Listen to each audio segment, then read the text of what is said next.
नेमिनाथ का निर्वाण लाडू चढ़ाया होगा। और गिरनार जी सिद्ध क्षेत्र में हजारों लोगों ने जाकर के निर्वाण लाडू चढ़ाया है, पर्वत की वंदना की है। अभी शाश्वत तीर्थ अयोध्या में भी इस सत्र के अंदर भगवान नेमिनाथ की पूजन कराई जाएगी, निर्वाण लाडू भी चढ़ेगा। प्रातःकाल भी निर्वाण लाडू चढ़ाया गया था। जलो परम पूज्य गणनी प्रमुख श्री ज्ञानमती माता जी की जय। ये पावन पवित्र अवसर हमें पूज्य माता जी की कृपा प्रसाद से ही प्राप्त होते हैं। आपको जानना है कि अयोध्या शाश्वत तीर्थ पर इंद्रध्वज मंडल विधान प्रारंभ हो चुका है। जो दीक्षार्थी ब्रह्मचारिणी बहनें हैं उनके द्वारा ये विधान संपन्न हो रहा है।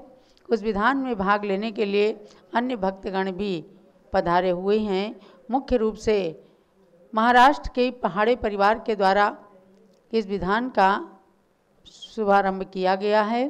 तो ये विधान भी लगातार 18 तारीख तक चलने वाला है।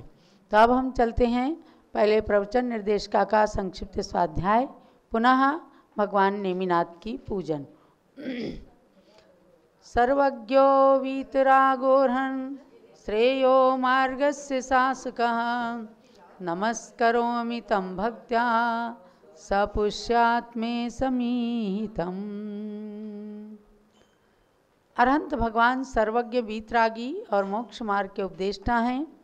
उन्हें नमस्कार करके और अपने मनोरथों को सफल करने की भावना रखती हुई पूज्य गणनी प्रमुख श्री ज्ञानमती माता जी ने 68 ग्रंथों का सार समाविष्ट करके इस प्रवचन निर्देशिका नामक ग्रंथ का लेखन सन 1978 में किया, जिसे पढ़कर उच्च कोटि के विद्वानों ने सफलता हासिल की और स्वयं प्रमाण पत्र लेकर के प्रशिक्षण प्राप्त करने वालों को प्रमाण पत्र प्रदान किया था। पंडित मोतीलाल जी कोठारी फलटन वाले, डॉक्टर लाल बहादुर जी शास्त्री दिल्ली, पंडित बाबूलाल जी जमादार और जगन मोहन लाल शास्त्री आदि उच्च कोटि के विद्वानों ने उस प्रशिक्षण शिविर में भाग लिया था। क्यों देवेंद्र जी, याद तो होगा सन 1978 का शिविर। सन 1978 में आप सब लोगों ने भी उस शिविर में भाग लेकर के और पूज्य माता जी के और अनेक विद्वानों के मुखारविंद से इस प्रवचन निर्देशिका को पढ़ा था। उसी प्रवचन निर्देशिका को आज यहाँ पर आप सब लोगों को अध्ययन कराते हुए और स्वाध्याय कराते हुए सौभाग्य की अनुभूति हो रही है कि आज इस पंचम काल के अंदर भी हम जानें कि सम्यक दर्शन जितना दुर्लभ है उतना ही सुलभ भी है, क्योंकि वह सम्यक दर्शन चारों गतियों में प्राप्त होता है। सबके निमित्त बताए हैं कि नरक गति, तिर्यंच गति, मनुष्य गति और देव गति, इन चारों ही गतियों में सम्यक्त की प्राप्ति सब लोग कर सकते हैं। देव गति में 4 कारण हैं, बाकी 3 गतियों में 3 कारण दिए हैं, उनको आपने जान लिया है। अच्छे से पढ़ना, एक एक शब्द प्रवचन निर्देशिका का बड़ा अनमोल है। इसमें एक भी लाइन को हम छोड़ नहीं सकते, ना इसे संक्षिप्त कर सकते हैं, क्योंकि ये स्वयं में अतीव संक्षिप्त है और प्रत्येक लाइन के अंदर, प्रत्येक पंक्ति और शब्द के अंदर विषय ही भरा हुआ है। बिना विषय के कोई भी शब्द यहाँ पर नहीं है। तो चारों गतियों के सम्यक दर्शन के कारणों के पश्चात सम्यक्त प्राप्ति के लिए 5 लब्धियों का वर्णन आया। क्षयोपशम, विशुद्धि, देशना, प्रायोग्य और करण लब्धि। थोड़ा सा रिपीटेशन इसलिए करती हूँ कि पिछले विषय से आपका लिंक जुड़ जाए और जो नए विद्यार्थी के रूप में स्वाध्याय करने के लिए बैठे हों उनको विषय का परिचय प्राप्त हो जाए। तो 4 लब्धियों को आपने जान लिया है प्रायोग्य लब्धि तक, और इस बात को भी जाना कि ये लब्धि, चारों लब्धियाँ भव्य और अभव्य दोनों में समान रूप से हो सकती हैं, अर्थात अभव्य भी प्रायोग्य लब्धि तक की स्थिति को पा सकते हैं, किंतु करण लब्धि उनके नहीं हो सकती है, क्योंकि 4 लब्धियां कारण हैं और 5वीं लब्धि करण लब्धि, इसका नाम ही है। कारण के होने पर कार्य की उत्पत्ति हो और नहीं भी हो, समझे ना। तो जिसके होने पर कार्य की उत्पत्ति हो भी नहीं भी हो उसको कहते हैं कारण, और जिसके होने पर नियम से कार्य की उत्पत्ति हो जाए, कार्य की सिद्धि हो जाए, उसको कहते हैं करण लब्धि। तो अब उस 5वीं करण लब्धि पर हम चलते हैं। Page number 23।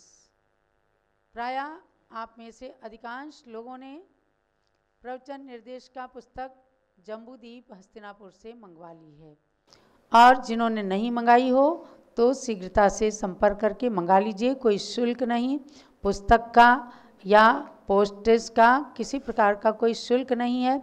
सबसे बड़ा शुल्क है आपके अध्ययन की बात। अध्ययन करके आप इस पुस्तक को अपने जीवन में यदि सार्थक कर लेते हैं तो समझो कि आपका ज्ञान एकदम प्रस्फुटित हो जाएगा। किसी भी सैद्धांतिक प्रश्न के उत्तर को सहज में आप दे सकते हैं। बस शर्त ये है कि इसकी एक एक पंक्ति को कंठाग्र कर लीजिए। करण लब्धि है, इस प्रकार स्थिति और अनुभागों के कांडक घात को बहुत बार करके गुरु के उपदेश के बल से अथवा उसके बिना भी अभव्य जीवों के योग्य विशुद्धियों को व्यतीत करके भव्य जीवों के योग्य अधा प्रवृत्त करण संज्ञा वाली विशुद्धि में भव्य जीव परिणत हो जाता है। अर्थात करण नाम परिणामों का है। इस करण लब्धि के 3 भेद हैं, अधा प्रवृत्त करण, अपूर्व करण और अनिवृत्ति करण। यहाँ चूंकि प्रकरण चल रहा है सम्यक्त्व का, तो यहाँ करण नाम दिया है परिणामों का। जो 4 लब्धियों की बात बताई है कि भव्य और अभव्य दोनों को हो सकती हैं, तो इसमें बता रहे हैं करण लब्धि में कि स्थिति और अनुभागों के कांडक को, माने कि आयु कर्म के बिना जो 7 कर्मों की स्थितियां रही हैं, जिनको अंतः कोड़ा कोड़ी सागर तक ला करके जीव रुक जाता है, यानी कि वहाँ तक विशुद्धि हो जाती है। तो कह रहे हैं कि उसको अनुभाग कांडक घात को बहुत बार करके, अनेकों बार कर करके और गुरु के उपदेश के बल से इस स्थिति तक प्राप्त किया, अथवा बिना उपदेश के बिना भी माने किसी को निसर्गत सम्यक दर्शन हो गया। पूर्व भाव में किसी उपदेश को ग्रहण किया था, इस भाव में वो याद आ गया, उसे निसर्गत सम्यक दर्शन कहते हैं। या जाति स्मरण से, तो किसी भी कारण से प्रायोग्य लब्धि तक के परिणाम अभव्य जीवों ने भी कर लिए, तो अभव्य जीव की विशुद्धि परिणामों की और भव्य जीव के परिणामों की विशुद्धि में देखो आप अंतर आ जाएगा। कि कह रहे हैं कि इसके बिना भी अभव्य जीवों के योग्य विशुद्धियों को व्यतीत करके, क्योंकि प्रायोग्य लब्धि तक भव्य और अभव्य की विशुद्धि, परिणामों की विशुद्धि एक समान है। अब चूंकि आगे करण लब्धि में चल रहे हैं, तो अब यहाँ की विशुद्धि अभव्यों की विशुद्धि को व्यतीत करके, माने अब इसको समाप्त करके अब आगे चलते हैं अपन। तो कह रहे हैं भव्य जीवों के योग्य, अब चूंकि करण लब्धि में आना है तो अब भव्यों की बात करेंगे, क्योंकि भव्यात्माओं को ही, भव्य जीवों को ही करण लब्धि में प्रवेश करने की अनुमति है, उनकी ही योग्यता है। तो भव्य जीवों के योग्य अधा प्रवृत्त करण संज्ञा वाली विशुद्धि में भव्य जीव परिणत हो जाता है। समझ गए ना। अधा प्रवृत्त करण यहाँ है परिणाम। तो उन परिणामों को जो भव्य जीव अब प्रथमोपसम सम्यक्त्व को प्राप्त करने जा रहा है, यानी आप इसको इस तरह से समझ लीजिए कि जैसे कोई सोना खान से निकला है और उस पर मल रहता है, माने गंदा रहता है, फिर उसको अग्नि के ताप से उसे शुद्ध किया जाता है। तो वह शुद्ध सोना जो है 98% तक जो शुद्ध हुआ उसका मल 98% तक समाप्त हुआ, तो वो वैसी विशुद्धि भव्य और अभव्य दोनों की है। यानी 98% तक प्रायोग्य लब्धि के परिणाम दोनों के एक समान हुए। अब 99% किसको मिलेगा? जिसको 100वें में जाना है, जिसको 100% परिणामों की विशुद्धि होगी, तब वो जा कर के सम्यक प्राप्त करेगा। तो 99% वाला अब आया अधा प्रवृत्तकरण परिणाम, यानी वो होगा केवल भव्यों को जो सम्यक दर्शन की प्राप्ति की योग्यता रखते हैं, जिनके अंदर मोक्ष प्राप्ति की योग्यता है। ऐसे भव्य जीवों को अधा प्रवृत्तकरण वाली विशुद्धि, परिणामों की विशुद्धि बढ़ रही है, लेकिन अधा प्रवृत्तकरण संज्ञा वाली विशुद्धि में भव्य जीव परिणत होता है। तो ऐसे परिणामों से सहित होकर के वह अब करण लब्धि के अंदर फिर कैसे कैसे आता है वो बताते हैं। तो करण नाम परिणामों का है और उस करण लब्धि के 3 भेद हैं, अधा प्रवृत्तकरण, अपूर्वकरण और अनिवृत्तिकरण। तो जैसे अपूर्वकरण और अनिवृत्तिकरण गुणस्थानों के भी नाम है, इसको वहाँ से नहीं जोड़ना, ये लब्धि की बात चल रही है। जब 8वें 9वें गुणस्थान में जाएंगे वहाँ तो उच्च कोटि के संत एकदम शुद्धोपयोग में लीन वाले जाएंगे, पर यहाँ चूँकि अभी सम्यक दर्शन की बात और उसमें भी प्रथमोपसम सम्यक दर्शन की बात चल रही है, तो यहाँ इसलिए कहा कि यहाँ करण का नाम परिणामों का है और करण लब्धि माने उन परिणामों की प्राप्ति, ये करण लब्धि है। उसके 3 भेद किए, अधा प्रवृत्तिकरण, अपूर्वकरण और अनिवृत्तिकरण।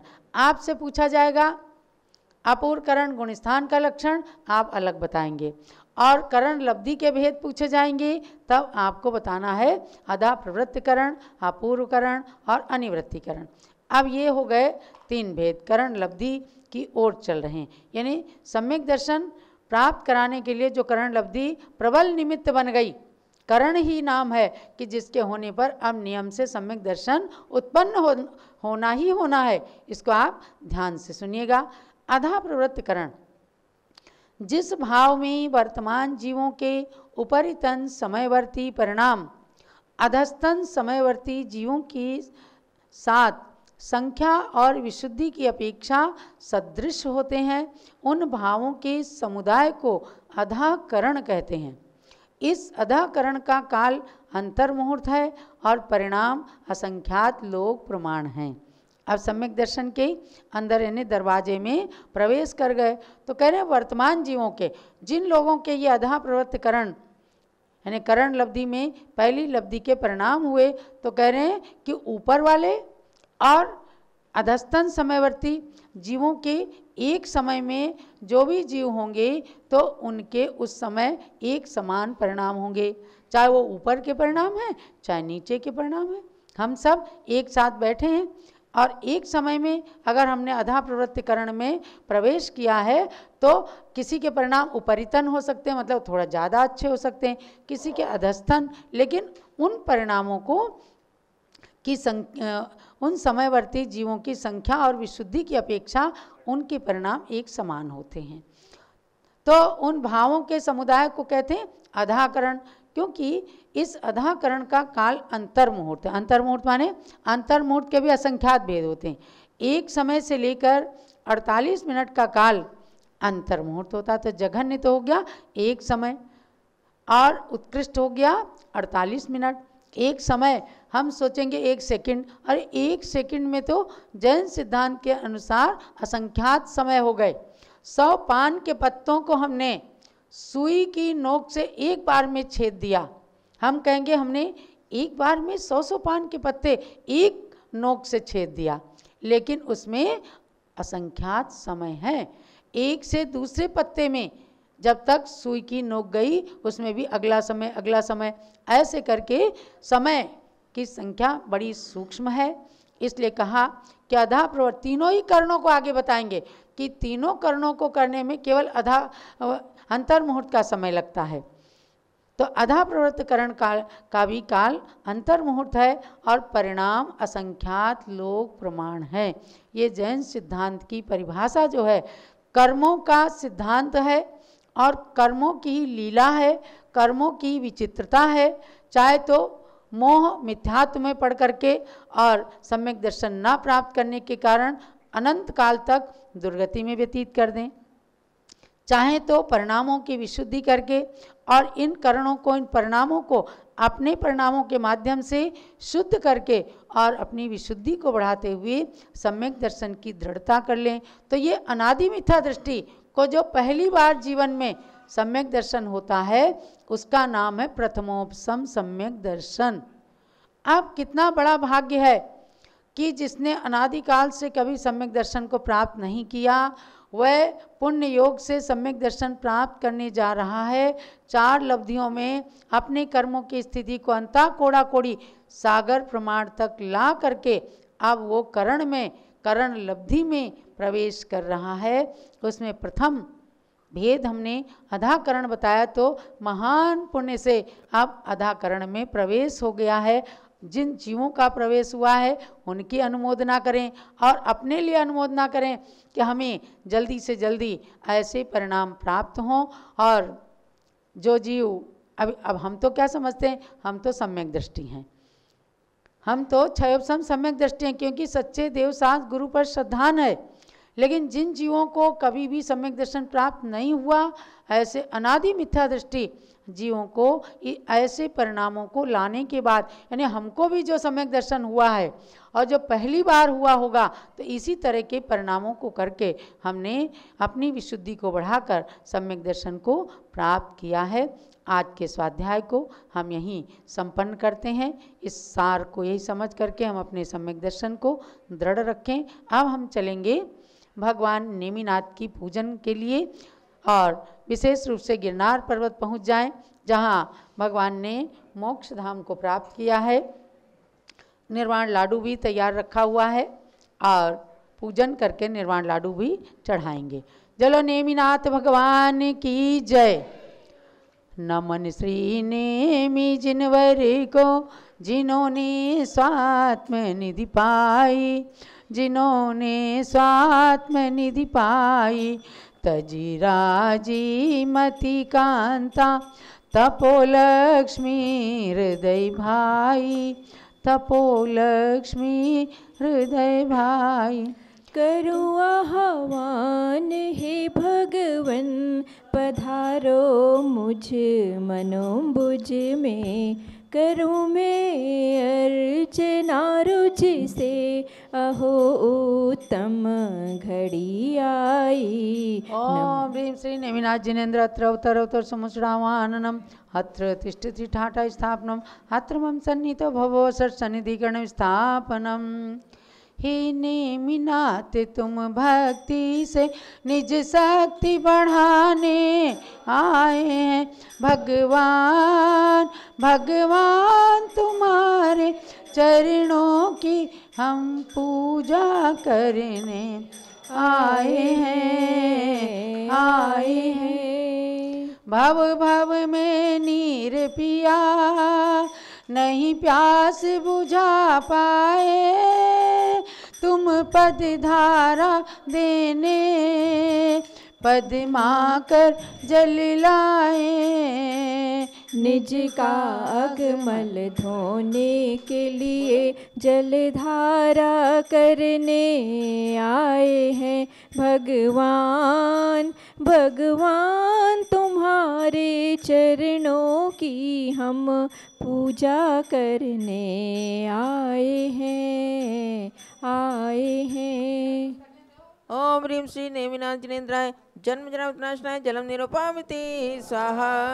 चंदन चंदा किरणे नहीं शीतल कर सकते, तुम पद अर्चा करने केसर चंदन घिस के। तनु ताप शांत हेतु चंदन चरणों में चढ़ाने आए हैं। भगवान भगवान तुम्हारे चरणों की हम पूजा करने आए हैं, आए हैं। ओम ह्रीं श्री नेमिना जनेन्द्राय संसारता विनाशनाय चंदनम निर्वपामिति स्वाहा।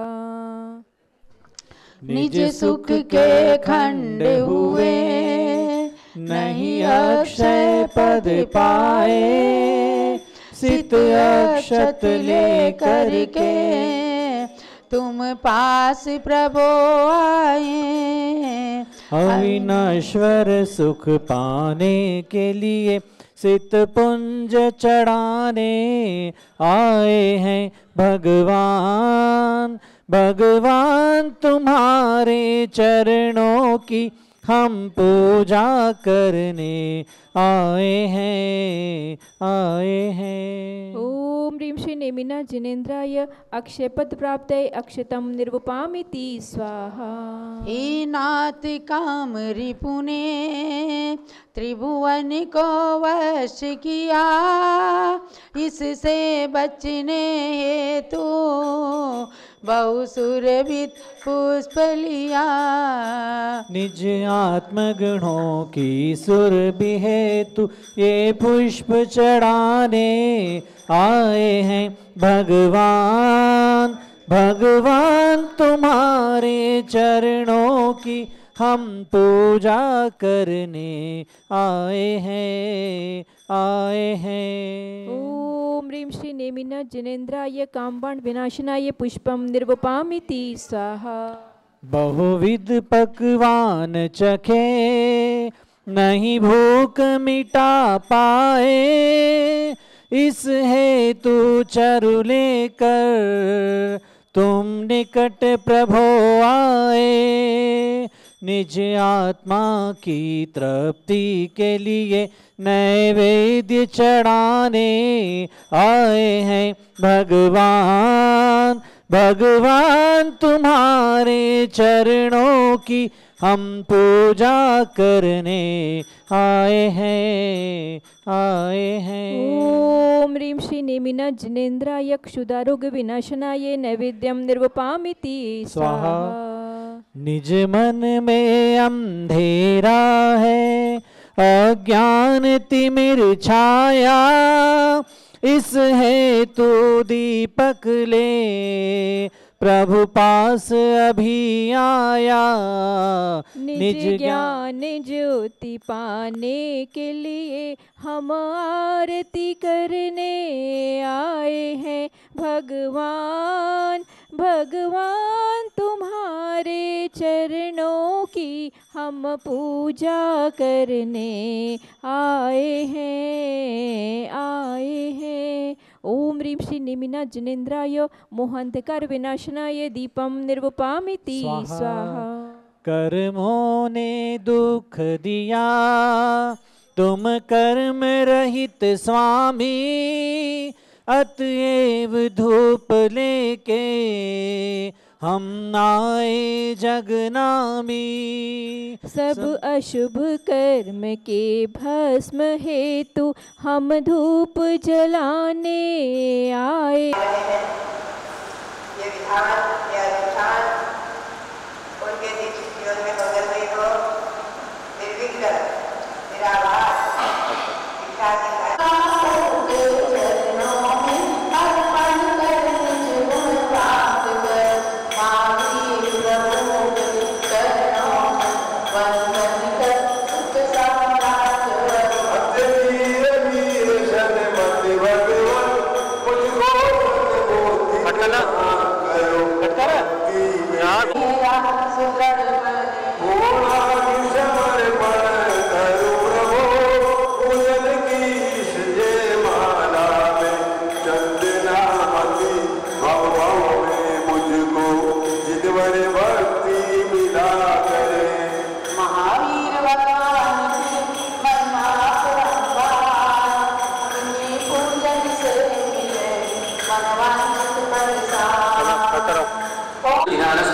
इन बिंदु अर्घ्यम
ऊपर जाना है।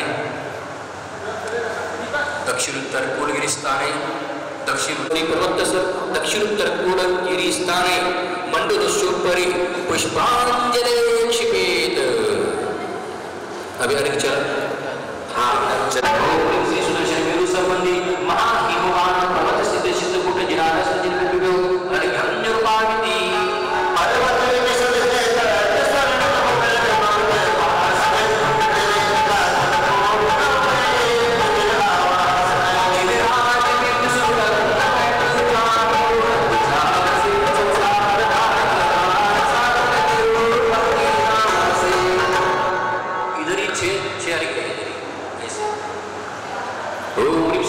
संबंधी निषेध पर्वत स्थित सिद्धकूट जिनारस जिनविभो अर्घ्यम्योपामिति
लक्षित धात की द्वीप सुचावे नाम